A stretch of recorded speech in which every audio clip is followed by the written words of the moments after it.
Hi, Dagda of August Fáilte. Nice to have you here. It's Misha Sean O'Sullivan. I am John O'Sullivan of the Irish Pagan School, and we are rolling on with these kind of little blurbs, these little check-ins, these little kind of connections that we're doing in YouTube. So once again, thank you very, very much for being with us through this. The amazing kind of comments we're getting from the community, and the kind of the likes and the subscribes. Like, it does actually help with, leaving those breadcrumbs for other people seeking Irish paganism to actually find us. So if there's something that you're enjoying of these videos, if there's something that resonates with you with the videos, make sure you're liking, subscribing, and hitting the bell for notifications for your own purposes, but maybe consider sharing it. Point someone else at the video if you think that there's something that they might need to know. Or want to know, or might be curious about, which is why we get the questions, which I absolutely love questions and the engagement that we get.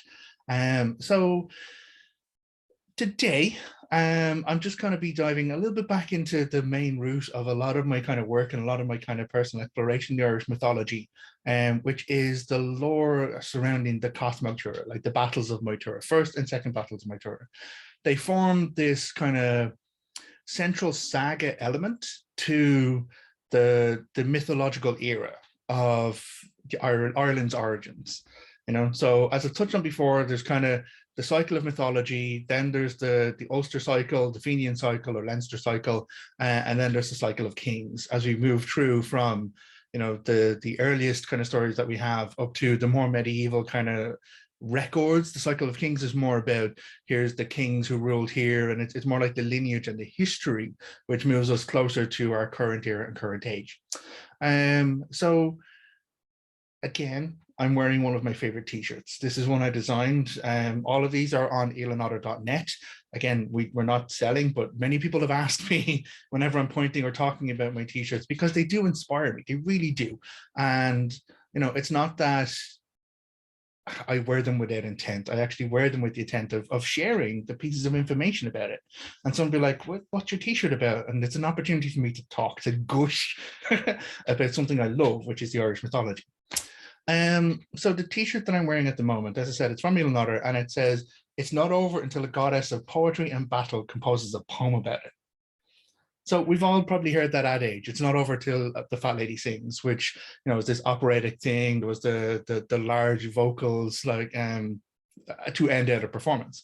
So this is kind of the idea behind this, but it's also linked directly to the Irish lore for this Tuatha, the second battle of Tuatha specifically, because we have this conflict, which I've talked about in other videos, when, about the Dagda and the Morrigan, and specifically at Lugh, because Lugh is this almost child of destiny and prophecy, who is said to lead the Tuatha Danann in the conflict against his other lineage, which is the Fomorians.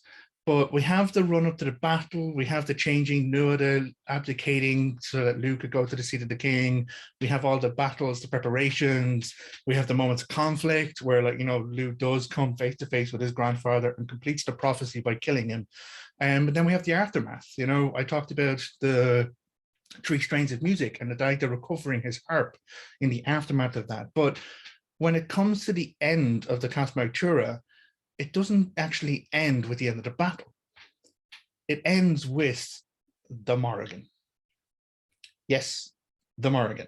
And this is one thing that I really love about it, and because it shows the importance of not just the acts of magic, the acts of warfare, like the acts of bravery, the skill, the talent, etc.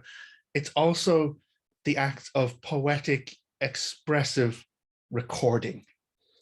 I did a video about being a bard. It's on there as well. I've taught a class about it at the Irish Pagan School. And if you've caught any of that information or any kind of understanding, the function of a bard within ancient Irish society, which was very much an oral tradition, was to be memory. The bard was there to witness the events, to compose the stories, to compose the poetry, and make sure that that is relayed, make sure that that story is told. Make sure that people know the stories, that they hear about the heroes, they hear about the conflicts, they hear about the gods, the goddesses, the challenges, how, it didn't always end well. Like how sometimes, despite the best efforts, there is failure, there is grief, there is loss, and how all of these heroes are not just heroes because of one act or one deed, they're heroes because of the ongoing process that they have contributing to their Tuatha or their tribe. So the functions of a bard are so crucially important to the existence of community, to the maintenance of the language, maintenance of the culture and the story. That's why it kind of fell within the auspices and within the kind of the same teaching schools as the Druids. And so this kind of Druidic natural wisdom, natural philosophy, spiritual, magical practices, even down to the law, the Brehons were trained in the school of Druidry, and then the bards, because it's this function of memory. And as we've talked about in other stories, the bard kind of fit this role within society that meant he was what was known as the Ser Nemet, or the free kind of category or free kind of people within tribes. So a bard could leave his own Tua's area and travel comfortably and safely, because pretty much no one fucked with a bard, because the bard is bringing the stories, the bard is bringing the awareness, bringing the knowledge. And even when there was rulings handed down by the Brehons, there has to be bards there to talk about the lineages of the two people in dispute, or the story of the landscape in dispute, and then to remember what the Brehon kind of ruled, so that that information could be carried forward. So bards very, very functionally important, which is why when we get to the end of this conflict, this huge big battle of Moytura, we see the Morrigan in the role of a bard. And many people kind of talk about the Morrigan as a battle goddess, as like, you know, the shape-shifting crone, the washer at the ford, you know, linking with the Bive and the crow forms, and calling to people from the battlefields, and like the picking over of the dead and the worthy dead. You know, there's all of these information and all these elements of the Morrigan, which are very much the Morrigan. But there's also this function, which is very crucially important for the existence of society. She fills the role of the bard, and she performs a poetic prose. And so she stands above the battlefield of Moytura, and it ends with her performing these poetry. There's three separate poetries, like there's the initial prose of the poetry talking about what she sees. You know, she sees all of the battlefield. She lists out, you know, those who have died, the conflicts that occurred, you know, the people who overcame their challenges, the people who failed at their challenges. There is all of this kind of for the first section. Then she's put to a question. And if you've caught any of this whole idea of this question and the answer, putting a bard to a question really show the bard's skill for them being able to acknowledge it. But what happens with this is that she's questioned about what comes next. And she still carries on in her poetry, in her prose. And that's where we get the Morrigan's prophecy poems, where she actually talks about the future of Ireland. She talks about, like, you know, there will be bountifulness, there will be beauty, there will be kind of great times of gold and glory and, like, you know, fantastic abundance. But then there will be hard times. There will be times when, you know, the daughters will turn against mothers, where sons will turn against fathers, where there will be pain and anguish upon the land of Ireland. And so there's a lot of people who look at these elements of the poems, and again, they try and figure it out. Now, we're not talking as in the biblical apocryphal like revelations here, although some people try and look at the poetry and attribute to this is how the world ends. For me, looking into this, it's the acknowledgement that it's not over until it's remembered. You can't call a thing done unless there is someone who witnesses it. And not just in case of like, oh yeah, I saw that happen. It's witnessing, taking on board the responsibility of recording, recollecting the good and the bad, you know, noting that Nuada and Macha both fell upon the plains of Moytura, noting that it was Alma who took down the Fomorian king Tethra, you know, noting that it was Lu who fulfilled his prophecy and faced Balor. All of this is very, very important to provide the structure and to provide that information of what comes next and how we go forward. So there are many different ways to connect with many different Irish deities. And I've talked about this in previous videos. We don't have, you know, a standard pigeonhole pantheon or a Greco-Roman form of like God of love, God of sun, God of sky, you know, or God of harvest. Like the Irish deities are very much multifaceted entities who fulfill multiple different roles at different times in the tales, different times in the stories, and different kind of points of what we as supplicants, devotees, worshippers, priests, whatever, people who follow and honor these ancient deities need and interact with them for.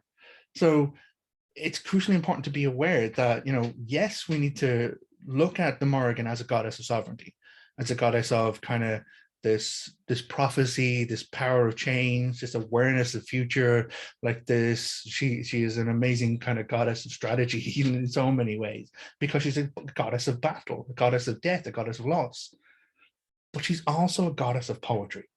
She's also a goddess of this, you know, memory, this recognition, this acknowledgement, and then using that information to then go forward.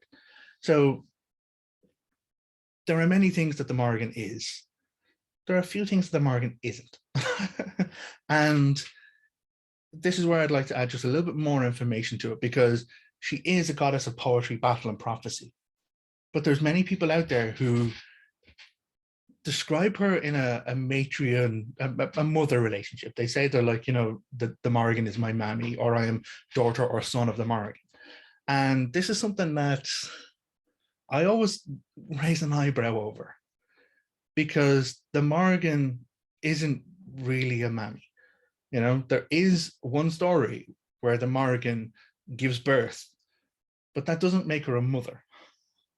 So in the same way that someone may be a genetic donor for, like, you know, offspring, or may, you know, bring forward children into the world, fulfilling the role of fatherhood or motherhood is different to just creating the life.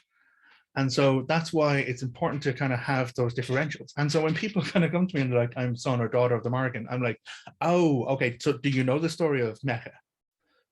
And because that's the child of the Morrigan. That's the one child that we know canonically in the lore that the Morrigan gave birth to.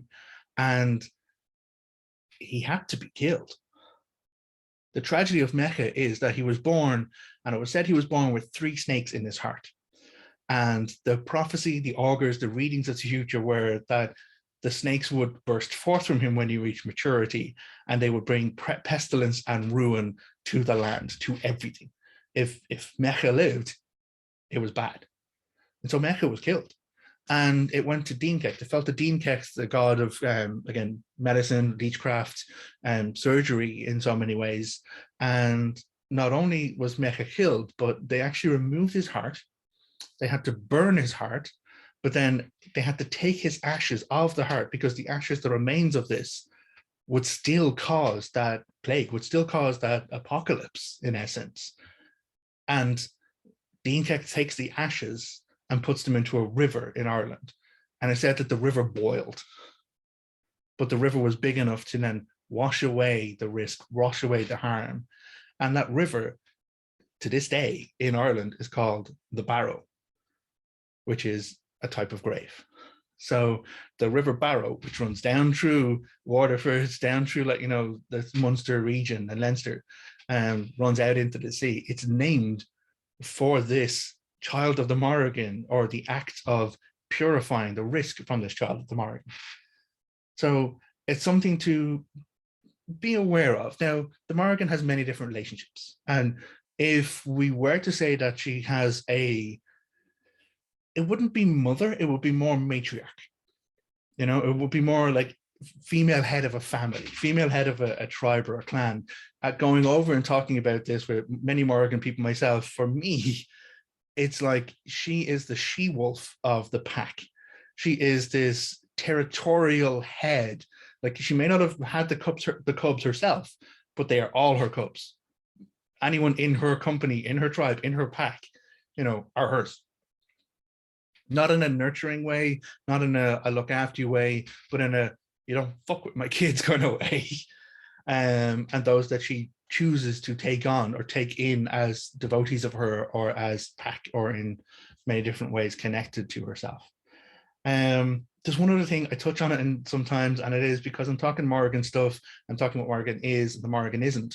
The Morrigan is not a sex goddess. She's just not. There's a lot of kind of imagery out there. There's a lot of art. There's a lot of statuary that kind of portrays a sensual element or a titillating kind of element to the Morrigan.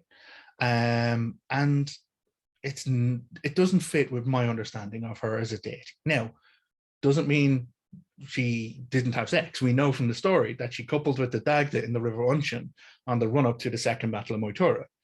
And the Unshin, this ford in the Unshin was known as the bed of the couple thereafter. We also know that she brought forward a child, which meant she, coupled with somebody to bring forward a child. But just because you have sex doesn't mean you're a sex worker, in the same way that just because a god has sex doesn't mean they're a sex god. Now, a lot of this convoluted stuff comes from the latter cycles. Now, I talked about the mythological cycle, that being the oldest kind of content we have. But during the Ulster cycle, which comes next, we have this kind of transitional period as the gods are moved into the other worlds. They, go into the mounds, go into the She, and we have the rise of humanity, the rise of the sons of Male or Gaels as they have come into Ireland. And here we have this interaction with the very famous and tragic hero. Well, hero. Okay, I'm gonna have to do. If you're interested in my perspective on Cuchulainn, do let me know, because I can do a video on that. He's not a hero. He's an anti-hero. And for me, actually, the whole saga around Cuchulainn is a lesson, and it's a tragedy. If I was to kind of, my personal view of these tales is about this Setanta Mac Sultan, which is his real name. His father was Sultan. His name was Setanta until he had the name Cuchulainn put upon him or taken upon him, until he had prophecy used against him by Tuatha the druid to weaponize a child. And as you've kind of heard me talk about it, and the toxicity around that, this you raise a boy child to become a weapon, so that they don't have a balance of emotion, they don't have a balance of compassion, they are used for a particular purpose. And that's why it's a tragedy for me, because okay, sorry, I'm getting off topic, but there's a part in that kind of section where the Morrigan turns up and she challenges Cuchulainn, because it's kind of, she is there to kind of test his worth and to put him in place over his destiny. And so there's this interaction where she comes to him as a beautiful woman and he spurns her. And so many people read into that as like, well, obviously she then became angry and jealous, and then said that she would kind of go against him, and turns into the eel, and turns into the she-wolf, and turns into the red heifer to throw all of these harms at Cuchulainn, because he said, no to her. That's not the Morrigan that we would know from the old lore. Like, it's a challenge. It's all a test. Every single element and the interaction is a test. So the Morrigan is not a jealous goddess. I covered that in another story, another element, answering another question. She doesn't kind of interact in that like physical intimacy kind of way, from my own experiences, dealing and kind of conversing with the Morrigan on the altar and kind of chatting to her. But as much as she may interact with certain people in some ways, that doesn't kind of classify or codify her in a particular role. So what she is, we can say firmly, she is a goddess of poetry because she performs the poetic act. She's a goddess of battle and prophecy, because we see her in the form of the Washer of the Ford multiple times through the lore, where whoever it is comes along, this old woman washing clothes and washing blood and viscera out of the clothes into the river, and then when the woman pulls out the clothes, they're the clothes that the person is wearing. They're the armor of that person going into the battle, and it's that omen that you're not coming back from this one. And then as the Bive, which is the crow-headed kind of hooded scald crow, is the way to put it, calling and wailing from the battlefield. So there's a lot of things the Morrigan is. What the Morrigan isn't is also kind of what I wanted to speak about today. I wanted to get back to some of the lore, because the lore so powerfully informs my own path of spirituality and our kind of understanding of that as we kind of move forward with our teachings in the Irish Pagan school. As best that we can, we're aware and we acknowledge very clearly that we're doing the best with the resources we have. And a lot of this content is very, very old, and much of it isn't translated or was translated very poorly from a certain perspective of bias, but we still have that information, which we're very delighted to have as a colonized country who, had an intentional eradication of the Druids, who again were these natural philosophers, spiritual practitioners who, again, as the bards, held the knowledge. There was a bounty at one point put on a bard, or anyone who hosted or held an Irish bard. They could be held accountable by, the law of the, colonizing English at that point. So I'm very much aware that what we have is precious. And we have to be conscious of using and exploring and questioning it. And even, you might have been like, hey, I never knew that, I never understood that. Or even, I disagree with John as well, what John is saying. Great. Everyone has a perspective, but the only way we kind of grow forward is if we can approach each other respectfully and discuss in discovery mode, not defense mode, about our perspectives and sharing those perspectives, because that's how we enrich each other. I don't know what I don't know. You don't know what you don't know. But when two people come together and are able to respectfully connect and share and kind of interact in that way, they leave that moment, that dialogue, so much improved, so much, or even challenged to go figure out more information. And that is a big deal of what we want to do at the Irish Pagan School. We want to give you as much information as we can from the lore as we have it, from our experiences as practicing Irish pagans in the living culture of Ireland, in the living nation of Ireland as it happens and as it exists now. But then we also want to present you with enough kind of interest and curiosity to have your own questions, to do your own reading, to take the book recommendations that we give and explore something that might kind of resonate with you. And then if you are finding something, come back to us, let us know, hit us with the comments down below. And oh, I didn't know this, or like, this is an interesting way of going about it, because who knows, that might be the next thing that I have to talk about on our YouTube stream here. So I will say, Gaurav Mila Mahagas, thank you very much for being with me. As ever, thank you for engaging with this. And it's been really good for me to be able to talk about this with all of you. I know it's, we're not doing a live interaction, but I do go back and I do check over the comments and stuff like that. And it's really kind of reaffirming to me that, you know what, I actually know this stuff. I know this stuff to talk passionately about it, but also informed about it, and also be very clear where here's what the information says, here's what John feels from it, here's what John's perspective on it is, and I'm open to discuss and take different opinions from there. So again, if you feel inclined to hit the like button, please do so. To subscribe, make sure you hit the bell for notifications, because you won't be notified when the video goes up straight away unless you hit the notifications bell. You'll have to come looking for us instead of us coming and just popping up on your notifications feed. And if there's something in any of the videos, you're like, actually, I know someone who is a Morrigan person. I know someone who's a Dagda person, or I know someone who, would love to know something about this t-shirt or about the Irish Pagan School or Irish culture. Maybe share the video to them too. Until next time, look after yourself. Remember, you are a unique expression of humanity in this existence. There will never be anyone who could be as much you as you. So love yourself, respect yourself, take care of yourself. Slán.